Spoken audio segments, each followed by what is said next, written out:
The monarchy provides, with the Constitution, a degree of long-term stability. Prince William has always been the calm, level-headed one, the steady hand in the royal family no matter what curveballs life throws their way.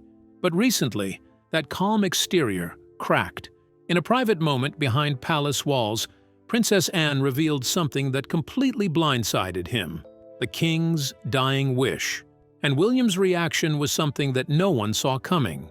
So, what exactly was this final request from the king?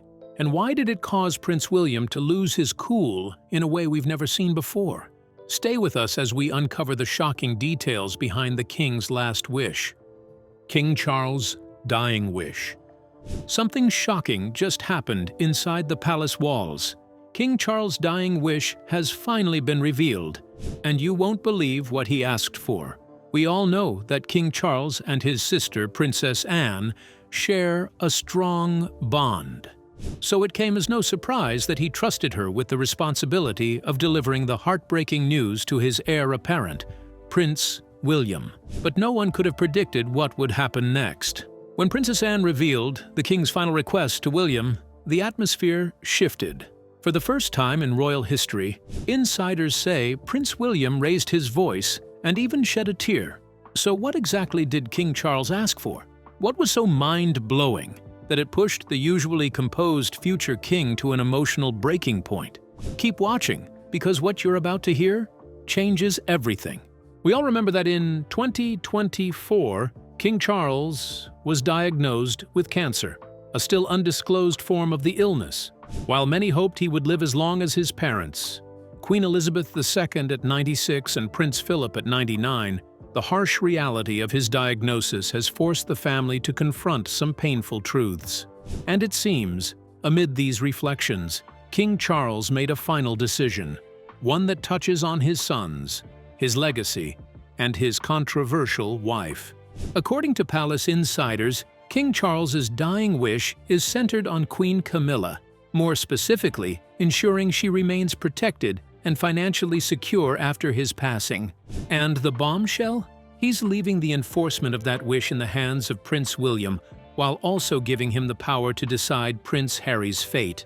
That's right, William now holds the key to whether Harry will be permanently cut off from the royal fold. But in exchange, the king is demanding that Camilla be shown absolute respect and kept in the royal circle. It's no secret that tension between William and Harry has been simmering for years.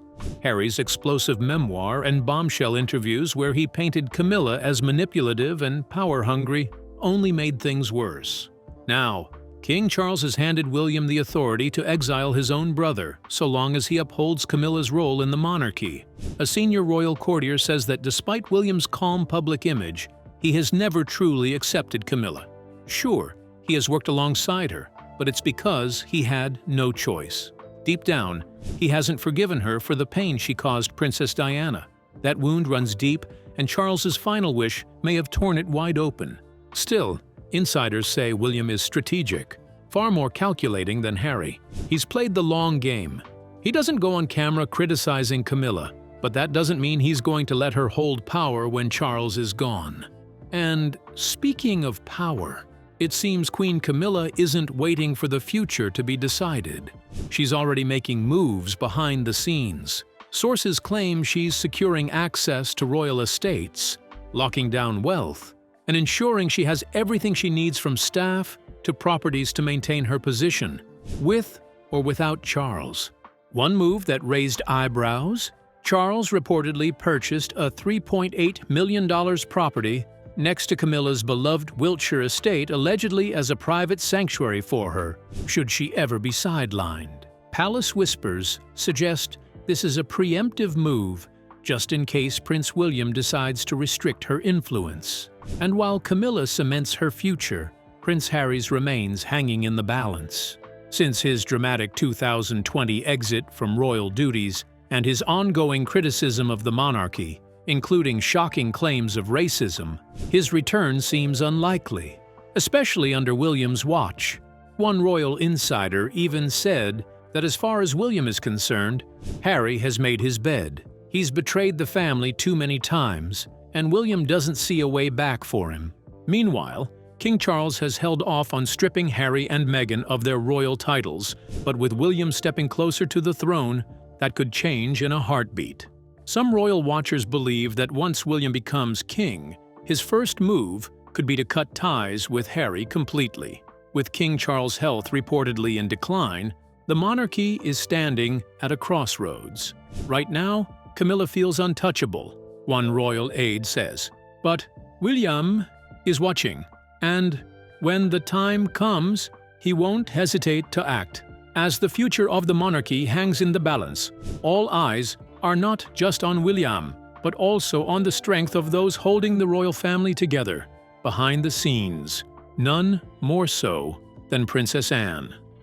The relationship between Princess Anne and her brother. King Charles and Princess Anne share more than just royal blood. They share a lifelong bond built on trust, loyalty, and genuine affection. Despite the demands of royal life, their connection has only grown stronger over the decades. When Charles ascended to the throne, Princess Anne quietly stepped into one of the most important roles of her life, not just as his sister, but as his steadfast support. She took on the role of gold stick-in-waiting during his coronation, a traditional title that made her his formal bodyguard. She resumed that role again in November 2023 during the state opening of Parliament. Behind palace doors, their relationship is emotional. In early 2024, Charles was diagnosed with cancer. While the news was hard for the royal family, Anne's response was unwavering. A royal insider revealed that the king became tearful during a heartfelt exchange with his sister, touched by her decision to continue working by his side indefinitely. In private, he is simply overjoyed that she'll be there with him until the end, the source shared. But in true Anne fashion, she brushed off the emotional moment with her usual dry wit, reportedly telling her brother to dry his tears, buck up, and get the job done. Anne, now 74, is widely known as the hardest-working member of the royal family and Charles' most trusted confidant. Without Anne by his side, let's just say King Charles can't rule. When asked about retirement, Anne gave a direct and honest answer. "I don't think there's a retirement program in this particular life. It isn't really an option."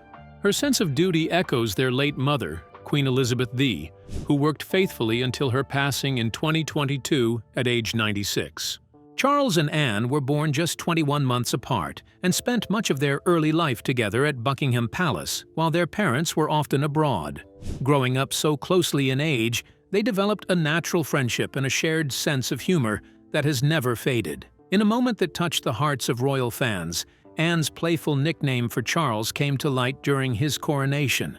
As seen in the BBC documentary Charles III, the coronation year, Anne walked through the palace and cheerfully greeted him with, "Hello, old bean." A small moment, but one that speaks volumes of their relationship. They've often been seen laughing together in public, whether at royal events, the Braemar Games, or the late Queen's Platinum Jubilee. No matter the occasion, their shared warmth and humor shine through. Another thing that connects the siblings is their passion for horses, a family trait passed down from Queen Elizabeth II. Both Anne and Charles grew up surrounded by horses and developed their own unique talents in the equestrian world. Their shared love for the outdoors doesn't end with horses. Charles and Anne have also long bonded over gardening, a passion that began when they were children. Recalling their early gardening adventures in a Radio 4 interview, Charles fondly remembered their little vegetable patch at Buckingham Palace. "We had great fun trying to grow tomatoes rather unsuccessfully and things like that. They were helped by a kind and knowledgeable head gardener named Mr. Nutbeam, whom Charles described as splendid." Charles has since taken his green thumb to new heights. At his Highgrove residence, he developed the now famous Highgrove Gardens, and in 2001 he even designed a garden, the Carpet Garden, for the Chelsea Flower Show, earning a silver gilt medal. Through laughter, shared interests, and decades of royal duty, the bond between King Charles and Princess Anne remains one of the strongest within the royal family. Their story isn't just about royalty, it's about loyalty, laughter, and lifelong love between siblings. Anne may never wear the crown, but to Charles, she's the one person he can always depend on. his eyes and ears, his partner in duty, and his oldest friend. And, as long as he reigns, Anne will be right there with him, steady, loyal, and always ready to tell him to get on with the job. Though Anne might never wear the crown, there's one royal that might wear it sooner than anyone expects. What's the future looking like for Princess Catherine and Prince William? Kate Middleton, the Princess of Wales, is already laying the foundation for her future role as Queen, and insiders say she's drawing inspiration from the late Prince Philip. Just as he quietly supported Queen Elizabeth II, Kate sees her own role as being a steady, supportive force beside Prince William. At 43, Kate is said to be modeling her future after Philip's approach, contributing individually while always standing firmly behind the monarch. According to sources who know the couple well, she wants to help William focus fully on his royal duties, while also making sure he has time to be a present, involved father. Acting as a gatekeeper is how one insider put it. Kate ensures William can do his work effectively, and that everyone around them understands this balance is part of the deal. Royal insiders also say Kate is allergic to any PR gimmicks. Instead of chasing headlines, she's opted for authenticity. An example was her heartfelt video last year, where she personally revealed her cancer diagnosis while sitting on a bench in Windsor. That personal moment wasn't staged by PR teams. It was entirely Kate's idea. Her style has earned praise from PR experts like Evan Neerman, who notes that Kate has built strong public approval by keeping things tightly controlled with minimal access and maximum polish. In recent years, she's shifted to a softer, more personal style, sharing family photos and staying out of the drama while building real emotional connections with the public. As she steps closer to the throne, royal commentator Afua Achampong Hagan says Kate will take on more public duties alongside William, representing the monarchy at important state visits, charity events, and national moments. She also believes Kate will help shape how the monarchy connects with people, especially in a time when its relevance is being questioned. Kate's approach isn't just about grace, it's also about purpose. Amanda Matta, another royal expert, points out that Kate has been laying the groundwork for a steady, impact-focused style of royal service that reflects long-term planning and care. Kate and Prince Philip shared a warm relationship over the years, and Prince William has publicly expressed how thankful he is that Kate had so many years to get to know his grandfather. So, it's no surprise, then, that she's choosing to follow in his footsteps, not with grand statements, but with deliberate, behind-the-scenes influence. Meanwhile, William, 42, is charting his own course too. He said he wants to move away from the ribbon-cutting model of royal duty and instead focus on initiatives with real, tangible impact. In October, he said he finds inspiration and guidance in his late mother Princess Diana's legacy, especially in his work to end homelessness. He was even seen warmly hugging people during a charity visit, showing a more compassionate side of his public service. Behind closed doors, planning for the reign of King William and Queen Kate is already in motion. The Daily Beast reports that internal positioning is underway, though some palace staff are nervously brushing up their LinkedIn profiles.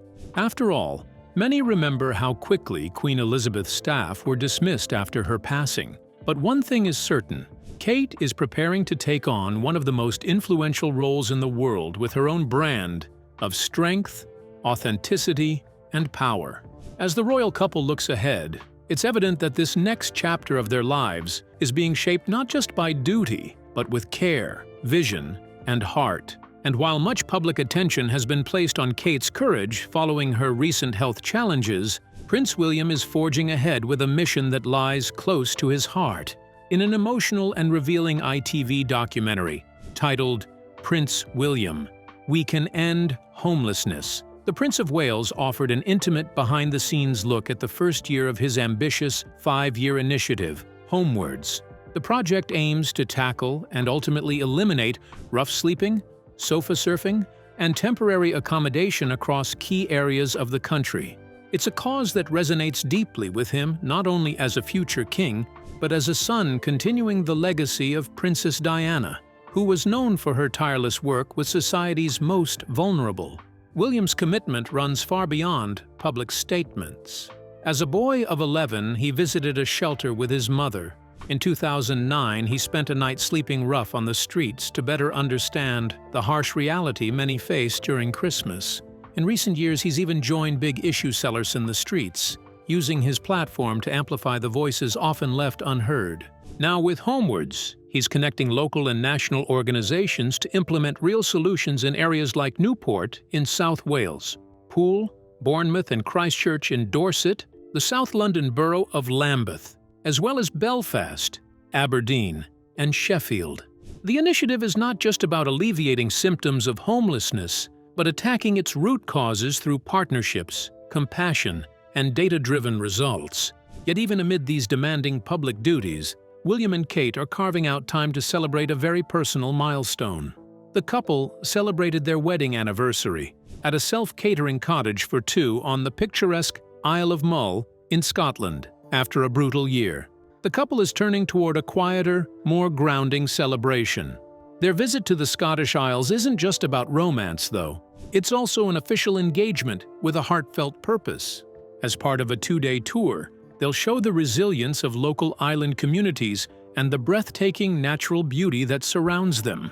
They'll begin their engagements in the colorful harbor town of Tobermory, made famous by the beloved children's show Balamory, where they'll visit a bustling community hub and an artisan market showcasing local crafts.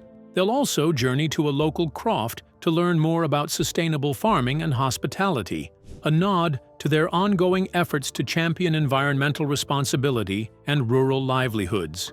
And in a symbolic show of support for the island's economy, the couple will spend the night in a rented home rather than a royal residence, a gesture locals and royal watchers alike are already calling thoughtful and grounded. Those close to the couple say it's no coincidence they've chosen the countryside for this occasion. Both William and Kate are known to be at their happiest in rural settings, surrounded by nature and away from the constant glare of the public eye. And this particular anniversary marks an especially poignant moment. It's the first since Kate revealed she is in remission from cancer. As William and Kate step into this new season both personally and publicly, they do so with a renewed sense of purpose. Whether working to end homelessness or embracing island life for a few days, the royal couple is showing the world that compassion and community remain at the heart of their legacy. But before Kate became one of the most beloved and influential women in the world, she was just a girl from Berkshire. Background on Kate Middleton. Kate Middleton, now known as Catherine, Princess of Wales, was born as Catherine Elizabeth Middleton on January 9, 1982, in Reading, England. Her parents are Michael and Carol Middleton. She has a younger sister, Pippa, and a younger brother, James. On her mother's side, Kate comes from a working-class background. Her family included coal miners and builders. Her grandmother, Dorothy Goldsmith, wanted her children to dream big. Kate's mother, Carol, did just that.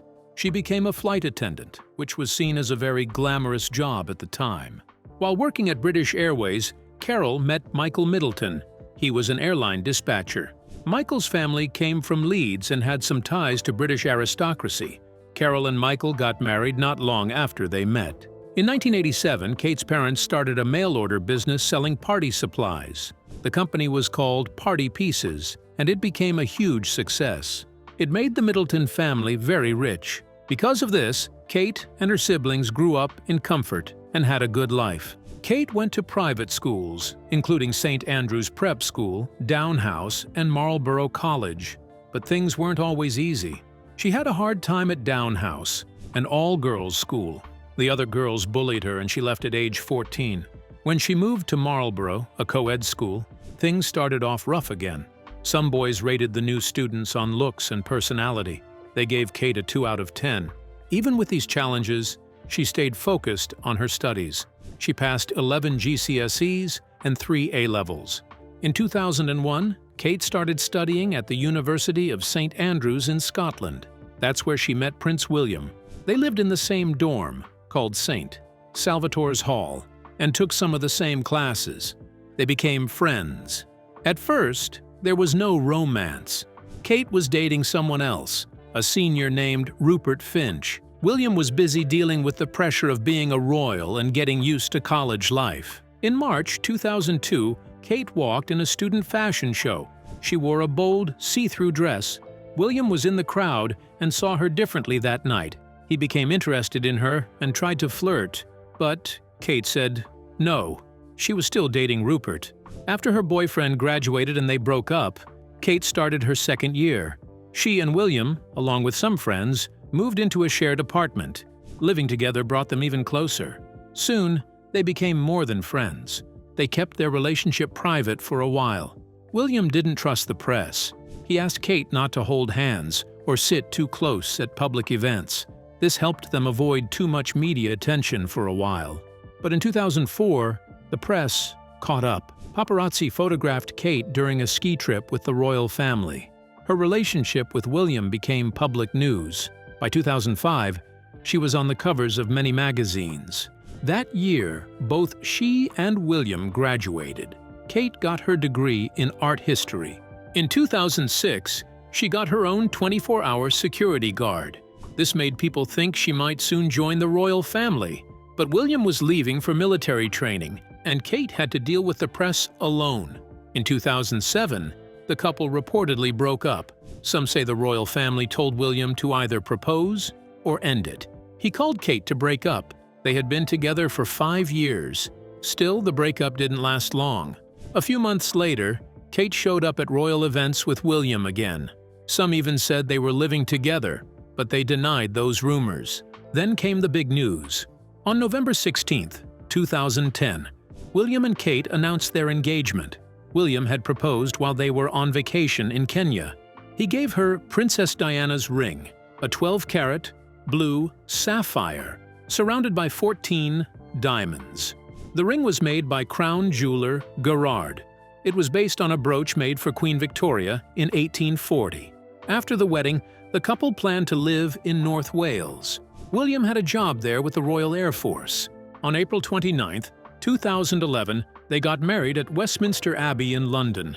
Kate wore a dress designed by Sarah Burton. The designer's name was a secret until the wedding day. She also wore a tiara that once belonged to the Queen Mother. Just before the wedding, Queen Elizabeth gave Kate a new title, Her Royal Highness, the Duchess of Cambridge. Now Kate is one step closer to becoming queen. She has gone from a regular girl with dreams to a global icon. The journey hasn't always been easy, but it's been inspiring. We can't wait to see what comes next for Catherine, Princess of Wales. Now, what do you think the future is looking like for Prince Harry? Share your thoughts with us in the comments below. Remember to like, share, and subscribe for more. Also, click the following video shown on your screen. You will enjoy it.